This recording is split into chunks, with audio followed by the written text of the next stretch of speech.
Orang-orang terdahulu kini hanya menjadi cerita semata. Sudah sangat jarang orang yang mempelajari ilmu kesaktian, terutama di daerah perkotaan.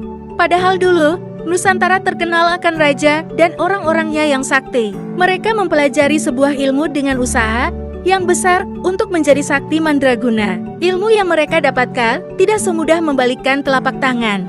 Berikut raja-raja Nusantara yang dikenal sakti mandraguna. Yang pertama, Sultan Agung. Sultan Agung merupakan raja ketiga yang menguasai kerajaan Mataram. Dia adalah putra dari pasangan Prabu Hanyokroati dan Ratu Mas Adi Dyah Banowati. Dalam babat Tanah Jawi, Sultan Agung dikisahkan memiliki seorang abdi siluman yang bernama Jurutaman. Konon katanya, dia dahulu adalah manusia, namun berubah menjadi siluman yang sakti mandraguna. Usai memakan telur pemberian Ratu Kidul, Jurutaman menjadi abdi paling setia dan sakti yang dimiliki Sultan Agung. Oleh karena itu, Sultan Mataram sering menggunakan kesaktian Jurutaman selama dirinya menjadi raja.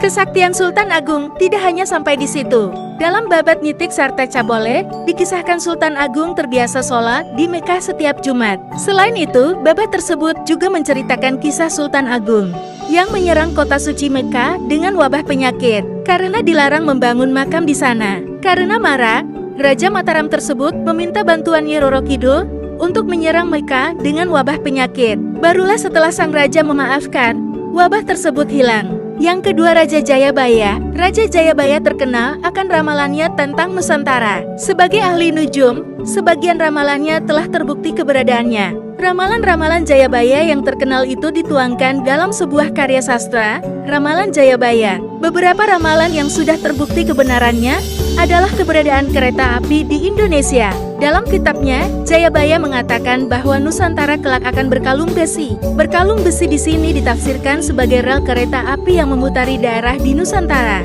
Selain itu, raja yang berhasil membawa kerajaan Kediri ke masa jaya.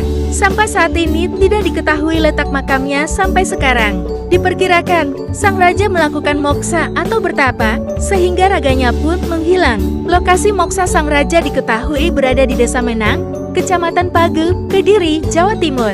Hingga kini, lokasi moksa Raja Jayabaya masih sering didatangi para peziarah.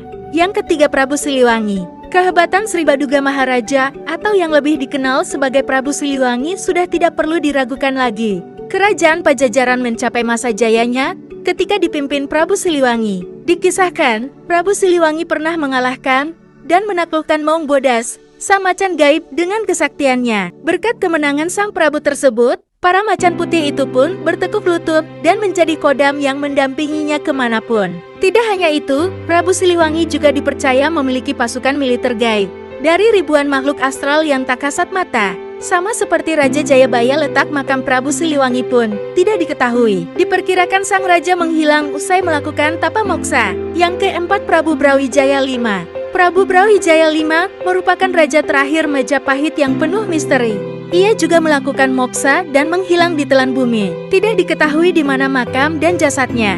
Dikisahkan, Prabu Brawijaya V pernah bersembunyi dari kejaran anaknya, Raden Patah di puncak Lawu. Selain menghindari sang anak, Prabu Brawijaya juga menghindar dari Adipati Cepu yang memiliki dendam padanya. Merasa terus dikejar memunculkan rasa sakit hati pada sang Prabu.